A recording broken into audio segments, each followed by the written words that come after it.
Today we're talking about furries, which isn't new to this channel. I discussed the fandom before and looked at several books produced in it, but I feel I don't talk about it enough. Part of it is just I'm trying to balance a lot, from fan requests, what I'm interested in, to exploring what might make a good episode. This show is not dedicated to one genre.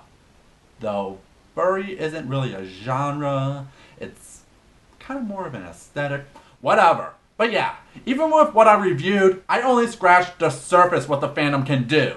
And that's why I blocked out an entire month for it. For the next 4 weeks, we are going to be looking at works produced in the fandom, both familiar and new with the channel, to show off just what our weird little niche can do.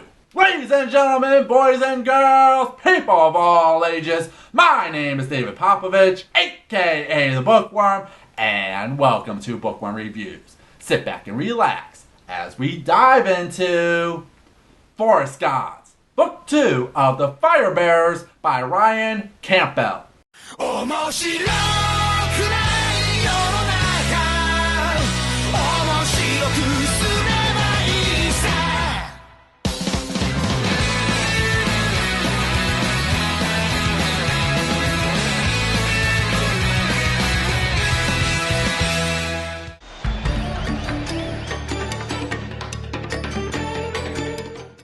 For those unfamiliar, the Fire Bearers trilogy is a fantasy series looking at an African tribe called the People of the Savannah. After years of migrating from place to place, they found a nice spot next to the forest, providing them with all their basic needs. However, they are living next to Kauai, the god of the forest, who hates them because he knows them as Fire Bearers, worshippers of the evil fire god Uya, who in the past tried to burn the entire forest. Based on that hate, he turns the forest against the tribe. All the while, the sons of the king First Claw are put through different trials. The firstborn, Great Ram, is forced into the role of king after First Claw dies, torn apart by a vicious animal. While Great Ram is the son of the king, the boy was conscientiously and deliberately like his father. He stood like him, spoke like him, carefully adopted all the same positions and opinions.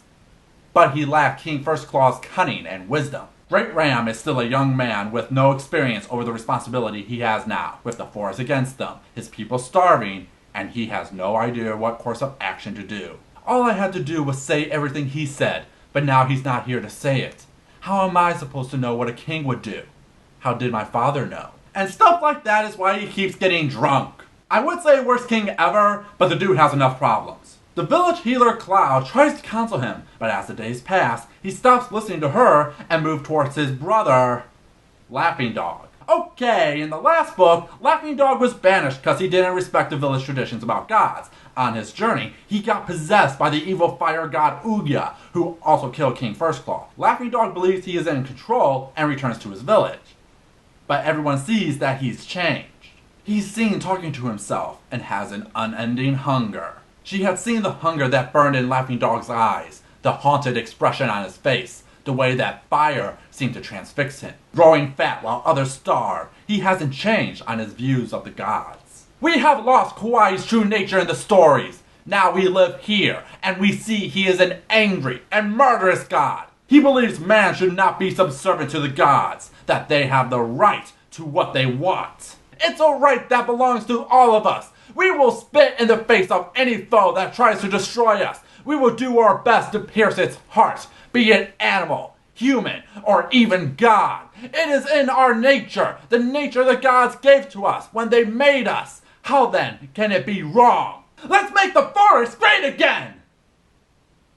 Oh God. Cloud knows what Laughing Dog speaks is wrong, but soon finds that people are starting to turn their back on her and listening to Laughing Dog more. If she doesn't find a way to stop him, they may do something they'll all regret. The chapters with Cloud are infuriating. Not because they are bad, but because of Laughing Dog. You will hate everything he does. Since we know what happened to him from the last book, we know his true intent, even though we are in Cloud's perspective, which fills you with dread as we see through her the power he has over them.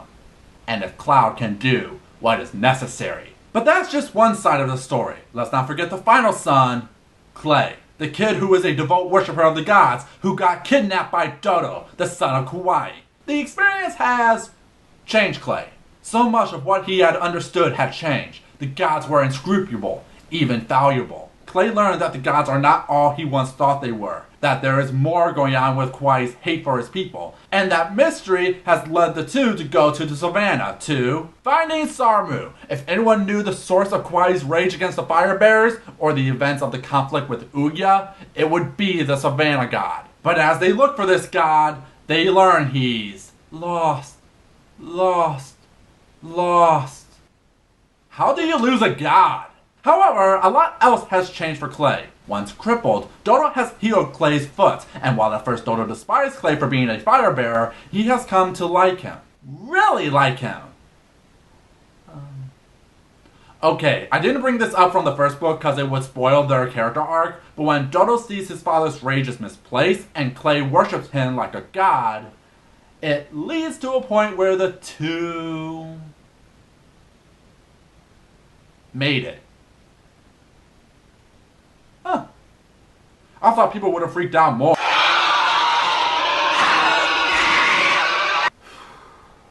Okay, first, Clay has the same feelings. How had it come to that? Everything about it should have been wrong. Dodo was not only not one of the people, he was a god. To lie with him was sacrilege, to say nothing of lying with another male. The gods themselves opposed it. Second, this is a story about gods. Have you ever read anything about ancient gods? Or just Zeus? He's like Exhibit A through Z. Dude was a freak. Third, this plays a major part in the plot, mainly about their relationship. Look, find it weird all you want, but for Clay, he's divided over what this whole thing is. As far as he knows, this isn't love. Dodo was affectionate toward him, even fond of him, and he had made great sacrifices for him. But Clay did not think the god loved him, not as Clay's parents had loved each other. Perhaps he was not even capable of it. Which only adds to Dodo, as he does have feelings for Clay, but is not sure if Clay will stay with him when they go back. This subplot isn't a question about being gay. It's about whether the two really see each other as lovers. Can they be lovers? The two are facing feelings they never knew existed, and it's tearing them apart over what they truly want. Can a god and worshipper truly be in love? And that is Forest Gods in a nutshell. And it is good. Actually better than God of Clay. It leaves you in suspense over what the histories of the gods are, but it's the character interactions that make the book. From Clay, Dodo, Cloud, and even minor characters that didn't seem to add much to the first book. Their dynamic with each other will put you on the edge of your seat as we learn shocking revelations that will take you through a loop in its unique fantasy world. I would say more, but anything else said would spoil the fun. Admittedly, some of the reveals aren't that surprising when you think about it, but Campbell's writing does what it can to make it his own. The only thing I had an issue with, though, was the cliffhanger ending, cause I want to know what happens next. God damn you, Campbell! You can't leave a brother hanging like that! Just don't George R.R. Martin it, man. Please? But yeah, if you haven't picked up these books yet, you are doing a disservice to yourself. Even in the fandom, this series is truly unique. I highly recommend it. What about you, Internet? What's your opinion about Forest Gods? A special thanks to Kristen Segura for suggesting the book. Thank you for your support. If you have a book you would like me to review, let me know in the comments below. Next week, we expand our scope at furries with the bread and butter of the fandom's writing community, anthologies. Till next time, have a nice day.